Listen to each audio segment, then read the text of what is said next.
Voter তালিকায় ভুতুড়ে ভোটারদের ভিড়।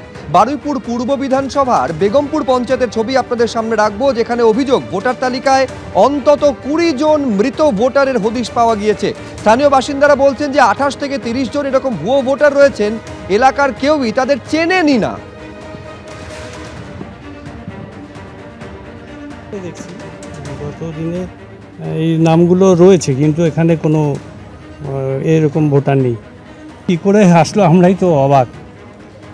ঠিক আছে, গতবারে এই সমস্ত নাম ছিল। হ্যাঁ হ্যাঁ হ্যাঁ ছিল এখানে রয়েছে, ওটাই তো মানে জিজ্ঞাসা কোথা থেকে এই এই এই নামে কি ভোট পড়ে এখানে, সেটা তো বলতে পারবো না।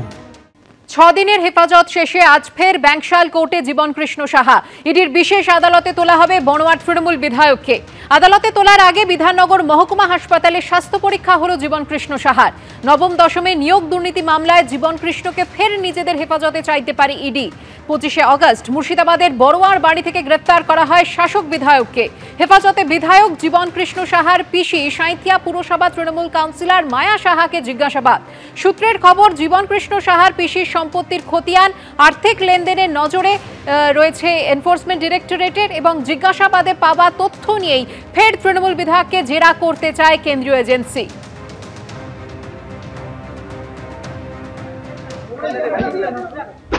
দাদা মোবাইল কেন খুললেন? তাহলে ইডি মিথ্যা কথা বলছে। দাদা কিছু বলবেন? আসছে পরের খবরে। ট্রাফিক পুলিশের নাম ভাঙিয়েও আর্থিক প্রতারণার ফাঁদ পাচ্ছে সাইবার জালিয়াতরা। বেলঘড়িয়ার বাসিন্দা সোমনাথ ঘোষকে ট্রাফিক এনফোর্সমেন্ট ডিপার্টমেন্টের নাম করে প্রতারণার চেষ্টার অভিযোগ। ঘটনার তদন্ত শুরু বলে ব্যারাকপুর পুলিশ কমিশনারেট সূত্রে খবর। ট্রাফিক বিধি ভাঙার কারণ দেখিয়ে ফাইন চেয়ে ফোনে পুলিশের নামে মেসেজ এসেছে। ঘাবড়ে গিয়ে তাড়াহুড়োয় চট করে যেখানে সেখানে ক্লিক করবেন না, কারণ সাইবার জালিয়াতরা ট্রাফিক পুলিশের নাম ভাঙিয়েও আর্থিক প্রতারণার ফাঁদ পাততে শুরু করে দিয়েছে। সম্প্রতি এমনই ভয়ঙ্কর অভিজ্ঞতার সাক্ষী হয়েছেন বেলঘড়িয়ার বাসিন্দা সোমনাথ ঘোষ। রেড সিগন্যাল অমান্যের অভিযোগ জানিয়ে ট্রাফিক এনফোর্সমেন্ট ডিপার্টমেন্টের নামে একটি মেসেজ আসে এই বিমা কর্মীর কাছে। তাতে গাড়ির নম্বর, চালান নম্বর এবং জরিমানার অঙ্ক উল্লেখ করে জানানো হয়।